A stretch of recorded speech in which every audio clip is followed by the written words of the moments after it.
Hello বন্ধুরা, এটা কোন দেশ যেখানে বাচ্চাদের দুধের প্যাকেটের মতো নিয়ে যাওয়া হয়? আর চীনে পঞ্চম শ্রেণীর পর এটা কি দেওয়া হয় যার ফলে আপনি স্কুলে যাওয়া বন্ধ করে দিবেন? তাই ভিডিওটি লাইক করে চ্যানেলটি সাবস্ক্রাইব করে ফেলুন, কেননা আজকের ভিডিওটি অনেক ইন্টারেস্টিং হতে চলেছে। তো চলুন ভিডিওটি শুরু করা যাক। নাম্বার 1, ফ্রান্স এমন একটি দেশ যেখানে সেকুলারিজম খুব বেশি, কারণ আপনি সেখানে প্রকাশ্যে কোনো ধর্ম অনুসরণ করতে পারেন না। একইভাবে আপনি সেখানে স্কুলে কাপ, পাগড়ি এবং ক্রুশের মতো জিনিস পড়তে পারবেন না, যা দেশের সেকুলারিজমকে দেখায়। নাম্বার 2, ভারতে আপনি নিশ্চয়ই ব্লাইন্ডার দেখেছেন, অর্থাৎ এই জিনিসটি বেশিরভাগ ক্ষেত্রে কেবল ফাইলের উপর দেখেছেন, যা ব্যবহার করে আমরা ফাইলগুলো সুন্দরভাবে ম্যানেজ করতে পারি। কিন্তু মার্কিন যুক্তরাষ্ট্রে এটি স্কুলের বইগুলোতেও ব্যবহার হয়। যেখানে ভারতে প্রচুর বাইডিং পিন রয়েছে, তবে কানাডায় বেশিরভাগ ক্ষেত্রেই এই 3 পিন স্টাইলটি ব্যবহার করা হয়। নাম্বার 3, ভারতে আপনি যে শার্পনারগুলো দেখেছেন সেগুলো বেশ প্রাণবন্ত এবং রঙিন হয়ে থাকে, কিন্তু আপনি কি জানেন একটি জার্মান কোম্পানি তার শার্পনার তৈরির জন্য পরিচিত, যার নাম মোবিয়াস প্লাস টেপোট, যাদের শার্পনারগুলো শক্ত পিতল দিয়ে তৈরি এবং আপনি এগুলোর ভাঙার সম্ভাবনা সম্পর্কে ভুলে যেতে পারেন। শুধু তাই নয়, এগুলোকে বিশ্বের সেরা শার্পনার হিসেবে বিবেচনা করা হয়। নাম্বার 4, আমাদের সময়ে জ্যামিতি বক্সগুলো খুব সহজ এবং একই ধরনের ছিল, যা প্রতিটি শিশু ব্যবহার করত, যার মধ্যে একটি কম্পাস এবং অন্যান্য জ্যামিতির জিনিস ছিল, যার মধ্যে আমরা আমাদের পেন্সিল শার্পনার রাখতাম এবং এটিকে জ্যামিতি বক্স হিসেবে ব্যবহার করতাম। কিন্তু আপনি যদি জার্মানিতে তৈরি বক্সগুলো দেখেন, তবে আপনি লজ্জা পাবেন। এগুলো দেখতে খুব সুন্দর, কারণ এগুলো লোহা দিয়ে তৈরি নয়, তবে এগুলো সম্পূর্ণ কাঠ দিয়ে বানানো হয়, যার চকচকে ভাব বলে দেয় এটি দামি হবে অবশ্যই। নাম্বার 5, প্রাচীনকালে ভারতে ব্যাগের কোনো ব্যবস্থা ছিল না, কারণ বেশিরভাগ শিশুরা কেবল একটি বোর্ড ঝুলিয়ে নিয়ে যেত। আপনার বাবা মা অবশ্যই এটি জানে। এরপরে ব্যাগের পালা আসে, যা শিশুদের জগৎকে রঙিন করে তুলেছিল। প্রথমে যে ব্যাগগুলো এসেছিল সেগুলো চটকদার প্রশস্ত ব্যাগ। এরপরে আপনারা সকলেই এই ব্যাগের স্টাইলটি জানেন, তবে জাপানের স্টাইলটি শুরু থেকেই খুব সহজ ছিল। জাপানের শিক্ষার্থীরা র্যান্ডোশেরো নামে একটি ব্যাগ ব্যবহার করত। এগুলো খুবই মজবুত চামড়ার ব্যাগ, যা ছিঁড়ে যাওয়া বা ফেটে যাওয়া খুবই কঠিন। সৌভাগ্যক্রমে ভারতে এমন কোনো ব্যাগ নেই, অন্যথায় আমরা প্রতি বছর নতুন ব্যাগ নিতে পারতাম না, তাও আমাদের পছন্দের। ভারতের মতো কোরিয়াতেও রঙিন এবং হালকা ওজনের ব্যাগ পাওয়া যায়। নাম্বার 6, পঞ্চম শ্রেণী পর্যন্ত ভারতীয় বাচ্চাদের কলম হলো মূলত পেন্সিল, তবে গোলাকার, ত্রিভুজাকার এবং আরো অনেক ধরনের পেন্সিল রয়েছে। কিন্তু পঞ্চম শ্রেণীর পরে বাচ্চাদের কলম দেওয়া হয়। আমরা প্রথমে এটি দেখে অনেক খুশি হতাম, কারণ আমরা ছোটবেলা থেকে কলমের প্রতি অনেক অনুরাগী ছিলাম। কিন্তু কলম দিয়ে লেখার অর্থ হলো আমরা এখন আর আমাদের ভুলগুলো মুছে ফেলতে পারবো না। এখন এই ধরনের কলম প্রতিটি স্কুলে ব্যবহার করা হয়, কিন্তু জার্মান স্কুলে এখনো শিশুরা ফাউন্টেন পেন ব্যবহার করে। চীনের মতো দেশে কিছু বিষয়ের জন্য এখনো পুরোনো দিনের ক্যালিগ্রাফি ব্রাশ ব্যবহার করা হয়, যেখানে ভারতের মতো মার্কিন যুক্তরাষ্ট্রে পেন্সিল এবং বল পেন কলম তৈরি এবং ব্যবহার করা হয়।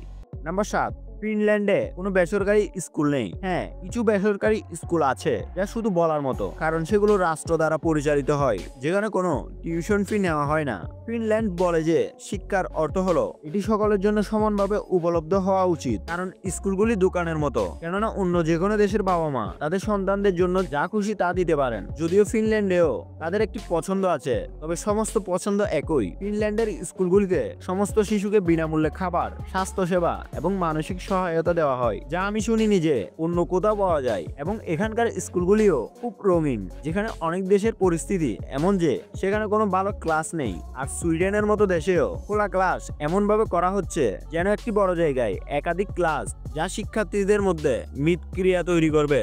কিন্তু এর অনেক অসুবিধা রয়েছে, কারণ এক ক্লাসের কোলাহলে অন্য ক্লাসে পড়াশোনা করতে পারবে না। আপনারা সকলে নিশ্চয়ই জানেন যে সৌদি আরব একটি ইসলামিক দেশ এবং ইসলাম মিক্সড জেন্ডারের সমাবেশের অনুমতি দেয় না, তাই সেখানকার স্কুলগুলিতে একই নীতি অনুসরণ করা হয়। ছেলে এবং মেয়েদের শ্রেণীকক্ষে আলাদাভাবে পড়ানো হয়। নাম্বার 8, কোরিয়া এত উন্নত দেশ, সেখানে শিশুদের কাছে ডিজিটাল নোট আছে, যেখানে তারা তাদের নোট নেয়, যা স্বয়ংক্রিয়ভাবে নোটবুকে সংরক্ষিত হয়, যাতে তারা যে কোনো জায়গায় সেগুলো খুলতে পারে এবং সহজেই তাদের নোটগুলো যে কারোর সাথে ভাগ করে নিতে পারে। একইভাবে নিউজিল্যান্ডের স্কুলগুলি শিশুদের শেখানোর জন্য ডিজিটাল সরঞ্জাম গ্রহণ করছে, কারণ সমস্ত শিশুদের পড়ানোর জন্য এটি এখানে খুবই গুরুত্বপূর্ণ।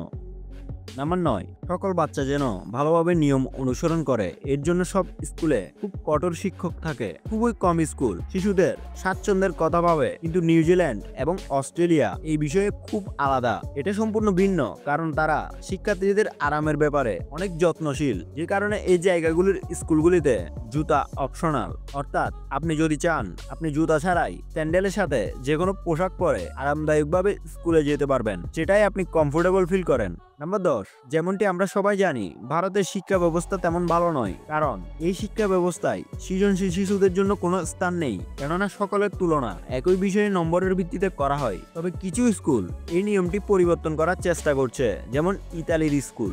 ভারতের চিত্রকলার মতো বিষয়গুলিকে অনেক গুরুত্ব দেওয়া হচ্ছে। ব্রাজিলের শিশুদের শারীরিক শিক্ষায় মার্শাল আর্ট শেখানো হয়। একইভাবে অস্ট্রেলিয়াতে অনেক স্কুলে তাদের পুরনো এবং মৌলিক শিল্প শেখানো হয়, যা ভারতীয় শিল্পের সাথে খুবই মিল। কিন্তু ভারতীয় চিত্রকলা এখন বাণিজ্যিকীকরণ করা হয়েছে, যেখানে অস্ট্রেলিয়ায় এটিকে একটি শিল্প হিসেবে দেখা হয়। নাম্বার 11, সম্ভবত অন্যান্য দেশগুলিতে স্কুলের সময়সূচি কি তা নিয়ে আপনার বহু বছরের সন্দেহ দূর হতে চলেছে। বন্ধুরা, ব্রাজিলে স্কুল সকাল 7টা থেকে 12টা পর্যন্ত হয়ে থাকে, তারপর বাচ্চাদের দুপুরের খাবারের জন্য বাড়িতে পাঠানো হয়। ফ্রান্সের স্কুলগুলি সকাল 8:30 থেকে বিকাল 4:30 পর্যন্ত চলে, কিন্তু এর মধ্যে শিশুরা 2 ঘন্টার একটি বড় দুপুরের বিরতি পায়। একইভাবে ব্রিটিশ স্কুলগুলিতে স্কুল সকাল 9টা থেকে 3:30 পর্যন্ত চলে। যদি দক্ষিণ কোরিয়ার কথা বলি তাহলে বিষয়টি বেশ কঠিন, কারণ দক্ষিণ কোরিয়ার মাধ্যমিক বিদ্যালয়ে যে শিক্ষার্থীরা পড়াশোনা করে ওই সকল শিক্ষার্থীরা প্রায় 14 থেকে 16 ঘন্টা তাদের ডেস্কে বসে থাকে, যা আন্তর্জাতিক মান অনুসারে অনেক বেশি। তবে গত কয়েক বছর ধরে বাচ্চারা তাদের রাতের খাবারের জন্য বাড়ি যায়, তারপর শিক্ষার্থীরা আবার বেসরকারি স্কুলে অর্থাৎ টিউশন টাইপ স্কুলে যায়, যাতে তারা মূল স্কুলে যা পড়েছে তা রিভাইজ করতে পারে। এমনকি তারপরেও তাদের কিছু সময়ের জন্য হোমওয়ার্ক করতে হয়। এই কারণে দক্ষিণ কোরিয়ার শিক্ষার্থীরা আন্তর্জাতিকভাবে সবচেয়ে সফল শিশুদের মধ্যে রয়েছে, তবে এর জন্য তারা সবচেয়ে কঠোর পরিশ্রম করে।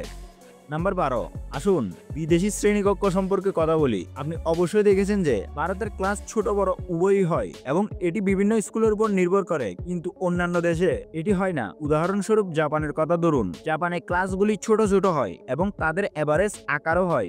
আর আপনি নিশ্চয়ই অ্যানিমিতে দেখেছেন, যেমন নিনজা হাতোরি ও ডোরিমনে, যে ক্লাসের আকার কেবল এক ধরনের, কোনোটি খুব বড় বা ছোট হয় না। তাই জাপানে এমন ক্লাস করা হয় যেখানে গড়ে 25 জন শিক্ষার্থী বসতে পারে, এটাই এখানের স্ট্যান্ডার্ড সাইজ।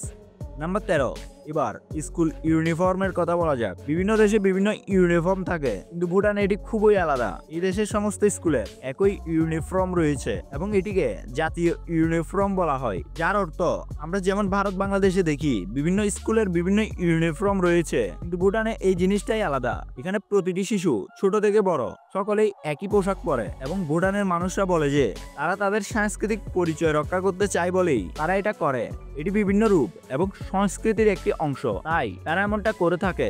তো বন্ধুরা, আজ এ পর্যন্তই। ভিডিওটি ভালো লাগলে লাইক করতে পারেন এবং কমেন্টে জানান কত নাম্বার ফ্যাক্টটি আপনার বেশি ভালো লেগেছে।